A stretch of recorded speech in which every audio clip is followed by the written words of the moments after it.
गाड़ी चलाइबा बेले टिकिए करिले असावधानता जार फल हेबे भोगिबाकु पड़ुछि। तेबे चलंत कार रे गीत बदलाइबाकु जाउथिबा बेले पसिगला लुहा रेलिंग भितरे कारटी जहा फल रे 5 जण गुरुतर भाबरे आहत होइछन्ति। तेबे कह जाउछि किछि निजर भूल जोगु मृत्यु मुखरे पड़ुछन्ति अनेक लोके। एथिपाई सचेतनता करा जाउछि किंतु दुर्घटना थमिबार ना धरुनी। एमिति एक भयानक दुर्घटना घटिछि दिल्ली रे। तेबे सूचना रही दिल्लीर शांतिवन गीता कॉलोनी रे 19 वर्षीय अश्विनी मिश्र जन्मदिन पालन करबा पई 1500 टंका दे कार भड़ा नेथिले।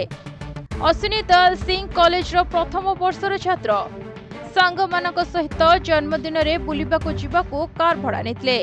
कार रे 5 जण सांग होई जाइथिले।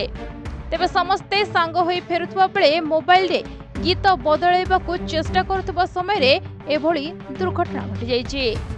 कारटी नियंत्रण हराई रास्ता कड़े लागिथिबा लुहा रेलिंग सहित धक्का होइतिला। फଳରେ गाड़ी भीतर को लुहा रेलिंग टी पसि जाइतिला आ गाड़ी रो पछपटे से भेद करी बाहर जाइतिला। तेबे घटना स्थल रे 5 जण छात्र आहत होइछन्ति किंतु एमानक मध्यरु 2 जनकर अवस्था बे गुरुतर रहिछि। तेबे समस्तଙ୍କୁ स्थानीय हॉस्पिटल रे भर्ती करा जाइछि। तेबे समस्ते निशा रे थिले बोली पुलिस कहिछि। तेबे पुलिस मामला रे बे जांच करुछि। ब्यूरो रिपोर्ट प्रतिदिन टीवी।